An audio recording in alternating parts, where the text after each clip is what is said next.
దగ్గు మన ఒంట్లోని అనారోగ్యానికి ఒక థర్మామీటర్ లాంటిది. అయితే అన్ని దగ్గులు ఒకటి కాదు అని కనిపించే వేలను బట్టి, అది వచ్చే వయసును బట్టి, దాని తీరును బట్టి సమస్యలు వేరువేరుగా ఉంటాయి. అయితే ఇవాళ పిల్లల్లో చాలా మందికి దగ్గు ఒక మొండి సమస్యగా మారుతుంది. మందు బిళ్ళలు, కాఫ్ సిరప్లతో తాత్కాలికంగా తగ్గినట్లు అనిపించినా మళ్ళీ తిరగబెడుతూ ఉంటుంది. పిల్లల్లో ఈ రకమైన దీర్ఘకాలిక దగ్గు వెనుక చాలా కారణాలే ఉంటాయని చెబుతారు నిపుణులు. పిల్లల్ని ఎంతగానో ఇబ్బంది పెట్టే దీర్ఘకాలిక దగ్గుకు కారణాలు, వాటికి పరిష్కార మార్గాల గురించి డాక్టర్ని అడిగి ఇప్పుడు తెలుసుకుందాం.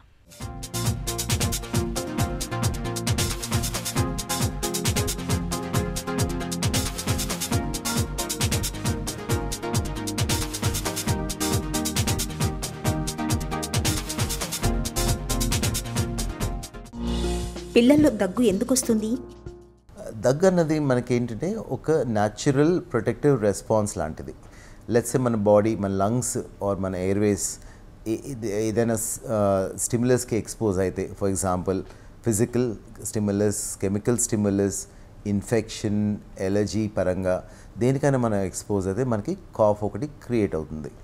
కాఫ్ ఏంటంటే మనకి ఒక కాఫ్ రిసెప్టర్స్ అని ఉంటాయి మన ముక్కులో, లంగ్స్లో. ఇవి స్టిమ్యులేట్ అయ్యి ఏమవుతుందంటే ఫిజికల్గా మనం ఆ దగ్గు అనేది వస్తుందన్నమాట. So it is a natural response to stimulus which is not natural. అది దగ్గు అంటే. దీర్ఘకాలిక దగ్గు అంటే ఏంటి? సో దీర్ఘకాలిక దగ్గు అంటే మనకి క్రానిక్ కాఫ్ అంటాం దాన్ని. సో పిల్లల్లో ఏంటంటే ఒక డెఫినేషన్ ఉంటుంది, cough which is there for more than 4 weeks. ఎవరికైనా 4 వారాల కన్నా కాఫ్ ఎక్కువ ఉంటే దాన్ని క్రానిక్ కాఫ్ అంటాం. పెద్దవాళ్ళలో ఏంటంటే ఆ డెఫినేషన్ కొంచెం డిఫరెంట్గా ఉంటుంది. పెద్దవాళ్ళలో మోర్ దెన్ 3 months కాఫ్ని క్రానిక్ కాఫ్ అంటాం. దీనికి కారణాలు చాలా ఉంటాయి. ద కామన్ కాజ్ ఏంటంటే పిల్లలకి ఒక వైరల్ ఇన్ఫెక్షన్ వస్తుంది, ఆ తర్వాత కొంచెం కాఫ్ కొంచెం మిగిలిపోతుంది అనమాట.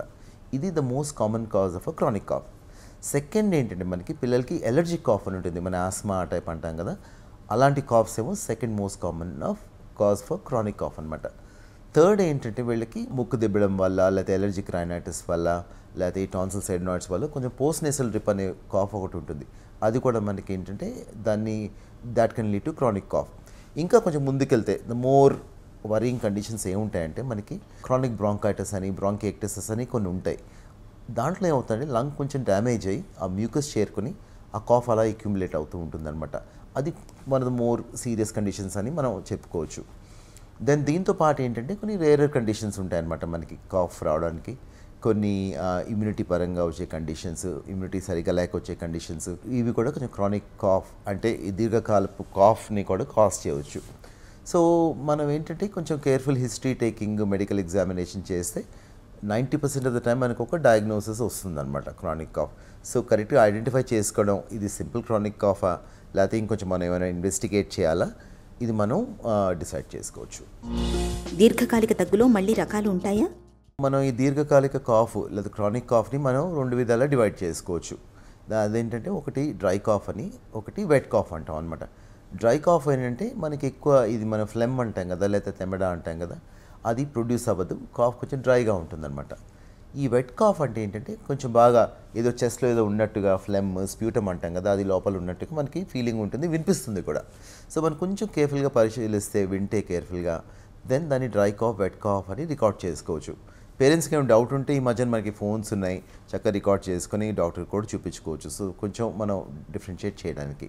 సో డ్రై అండ్ వెట్ కాఫ్ని మనం డిఫరెన్షియేట్ చేసుకోవడం చాలా ఇంపార్టెంట్. ఎందుకంటే దాని డయాగ్నోసిస్ ఈజ్ బేస్డ్ ఆన్ కొన్ని కండిషన్స్ అనమాట. డ్రై కాఫ్ కొన్ని కండిషన్స్లో ఎక్కువ ఉంటాయి, వెట్ కాఫ్ ఏమో కొన్ని కండిషన్స్లో ఎక్కువ ఉంటాయి. సో ఆ ఫస్ట్ డిఫరెన్సియేషన్ చాలా ఇంపార్టెంట్. పిల్లల్లో దీర్ఘకాలిక దగ్గు ప్రమాదమా, టీబీకి సంకేతంగా భావించవచ్చా? పిల్లల్లో దీర్ఘకాలిక కాఫ్ వన్స్ ఇన్ వైల్ కనిపిస్తూ ఉంటుంది.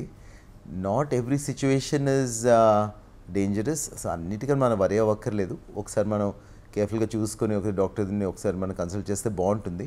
కానీ ఆ కాఫ్ తగ్గకపోతే ఆర్ ఇంకా సిచ్యువేషన్ ఏమైనా డెవలప్ అయ్యి ఇంకేమైనా వాడికి, మన బాబుకి ఏమైనా వెట్ కాఫ్ రావడం, లేకపోతే అది పర్సిస్ట్ అవడం, తగ్గకపోవడం, లేకపోతే ఇంకేమైనా సిచ్యువేషన్ డెవలప్ అయ్యి వాడికి ఫీవర్స్ రావడం, సరిగ్గా వెయిట్ పెరగకపోవడం, లేకపోతే రికరెంట్గా మళ్ళీ రావడం, ఇలాంటి సిచ్యువేషన్స్ ఏంటంటే ఇంకొంచెం మనం కేర్ తీసుకోవాలి. టీబీ మన ఇండియాలో కామనే, కానీ ఏంటంటే పిల్లల్లో అన్ని దీర్ఘకాలపు కాఫ్ టీబీ అయితే కాదు.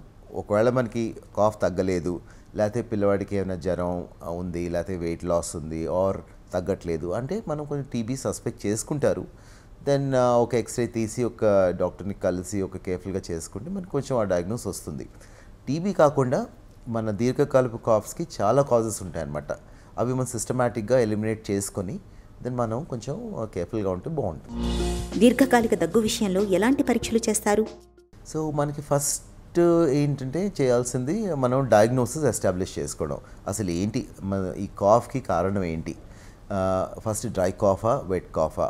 ఒక వెట్ కాఫ్ అయితే ఎందుకు వచ్చింది? సో ఇది మనం కేర్ఫుల్ హిస్టరీ అండ్ ఫిజికల్ ఎగ్జామినేషన్లో మోస్ట్ ఆఫ్ ద టైం మనకి తెలిసిపోతుంది. 90% శాతం మనకి వీటితో డయాగ్నోస్ వచ్చేస్తుంది.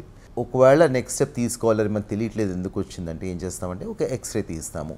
చేసి దెన్ సెకండ్ ఏంటంటే మనకి వర్కింగ్ డయాగ్నోసిస్ బట్టి కొన్ని టెస్టులు చేసుకోవచ్చు. కొన్ని పల్మనరీ ఫంక్షన్ టెస్ట్ అని, బ్లడ్ టెస్ట్లు కూడా చేసుకోవచ్చు అవసరం అయితే. బట్ చాలా మటుకు ఏం చేస్తామంటే ఒక ఎక్స్రే చేస్తాము, ఒక ట్రయల్ ఆఫ్ ట్రీట్మెంట్ ఇస్తాము. ఫర్ ఎగ్జాంపుల్ మనం ఎలర్జిక్ కాఫ్ అనుకుంటే ఒక ఆస్మా పరంగా కొన్ని ట్రీట్మెంట్స్ ఇస్తాం, నెబులైజేషన్లో, ఇన్హేలర్లు, కొన్ని మెడిసిన్స్.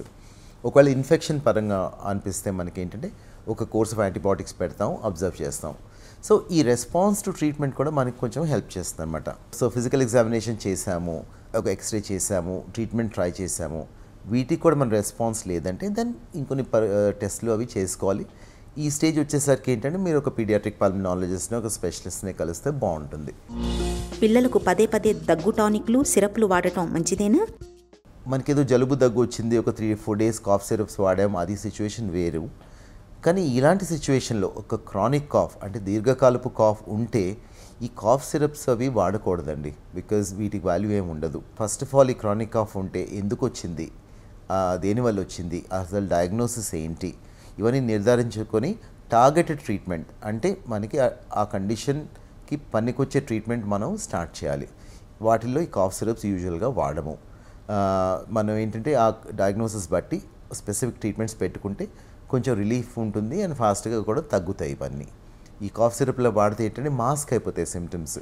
మాస్క్ ఏమవుతుందంటే అలా ప్రొలాంగ్ అవుతాయి. సో ఈ సిచ్యువేషన్లో ఐ థింక్ మీ డాక్టర్ని కలిసి కొంచెం కేర్ఫుల్గా ప్రొసీడ్ అయితే బాగుంటుంది. పిల్లల్లో దగ్గు విషయంలో తల్లిదండ్రులకు ఎలాంటి అవగాహన అవసరం? తల్లిదండ్రులు యూజువల్గా the best observers of the child. ఇదేంటంటే మనకి ఒక బాబుకో పాపకే కాఫ్ వచ్చింది అనుకోండి, మనం ఫస్ట్ నిర్ధారించుకోవాల్సింది ఏంటంటే ఇది ఏమైనా వైరల్ కాఫా, లేక సింపుల్ కాఫా, లేదా షార్ట్ డ్యూరేషన్ కాఫా అని కొంచెం చూసుకోవాలి. ఇది ప్రొలాంగ్డ్ కాఫ్ అయితే ఆర్ రిపీటెడ్ కాఫ్ అయితే లేదా మళ్ళీ మళ్ళీ వచ్చిందంటే కొంచెం కేర్ఫుల్గా మనం అబ్జర్వ్ చేసుకోవాలి. సెకండ్ సిచ్యువేషన్ ఏంటంటే ఈ కాఫ్తో పాటు ఇంకేమైనా సిమ్టమ్స్ ఉంటే, లేకపోతే ఫీవర్ ఉండడం, లేకపోతే వెయిట్ లాస్ అవ్వడం, లేకపోతే మనకి ఏంటంటే కొన్ని అదర్ ప్రాబ్లమ్స్ ఏమైనా స్టార్ట్ అవుతాయి, సరిగ్గా పడుకోకపోవడం, ఆయాసపడడం, లేకపోతే ఇలాంటి సిచ్యువేషన్స్ ఉన్నప్పుడు ఏంటంటే పేరెంట్స్ కొంచెం కేర్ఫుల్గా అబ్జర్వ్ చేసి డాక్టర్ సలహా తీసుకోవడం చాలా మంచిది అండ్ చాలా ఇంపార్టెంట్ కూడా. గొంతులో ఒకటే నసపెడుతూ పిల్లల్ని వేధించే దీర్ఘకాలిక దగ్గుకు మూల కారణాన్ని గుర్తించి చికిత్స చేయడం చాలా కీలకం. 4 వారాలకి మించి దగ్గు వేధిస్తున్నప్పుడు ఆలస్యం చేయకుండా వెంటనే డాక్టర్ దగ్గరికి తీసుకెళ్లాలి. ఇక దగ్గును తెచ్చిపెట్టే కాలుష్య కారకాలు, దుమ్ము, ధూళి, పొగ వంటి ఎలర్జీ ప్రేరేపకాలకు పిల్లల్ని సాధ్యమైనంత వరకు దూరంగా ఉంచాలి.